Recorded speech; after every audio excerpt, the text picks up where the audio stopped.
ভাই solar IPS এ নাকি AC fridge TV সব চলে? সব চলে ভাই, সব। AC, fridge, motor, fan.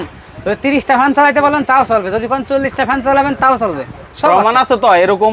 অবশ্যই প্রমাণ আছে, শুধু প্রমাণ না, আপনি যদি বলে করেন যে যাই আমার চালাই দেখে টাকা নেবেন তাও সেই সম্ভব। সুযোগ আছে। তাও আরে সম্ভব। বাবা রে বাবা, কিভাবে সম্ভব এবং হচ্ছে সকল বিস্তারিত জানতে হলে আমাদের ফুল ভিডিও দেখতে হবে। তো আমার একটু শর্ট করে বলে দিই প্যাকেজগুলো কি আছে। এসি চালাইতে চাই, হ্যাঁ, তাদের 1.5 লক্ষ টাকা খরচ করতে হবে। আচ্ছা, 1.5 লক্ষ টাকায় এখানে বিস্তারিত কি কি দিব সব লেখা আছে। হ্যাঁ। 3.5 কিলো একটা hybrid inverter, 200 MP 2 piece battery, 550 ওয়াটের TR1 সোলার 4 পিস, 4RM কেবল 30 ফিট, প্যানেল স্ট্রাকচার, মানে টোটাল সেটআপ সবকিছু দিয়ে দিব 1.5 লক্ষ টাকায়। 1.5 লক্ষ টাকায়। দেখেন যাদের বিদ্যুৎ আছে এখন কিন্তু তারাও সোলার প্যানেল এবং হচ্ছে সোলার আইপিএস লাগাচ্ছে, কারণ বিদ্যুৎ সেভ করার জন্য। বিদ্যুৎ থাকা না, বিদ্যুৎ বিল যদি আপনার 1 লাখ টাকা আসে মাসে, তো এটা লাগাইলে আপনার বিদ্যুৎ বিল আসে 50,000 টাকা, অর্ধেক সেভ হবে। মানে 24 ঘন্টা ধরে চালান আপনি, তো 12 ঘন্টায় তো সোলারেই চলবে, সরাসরি সোলার থেকে কিন্তু এটা বিদ্যুৎ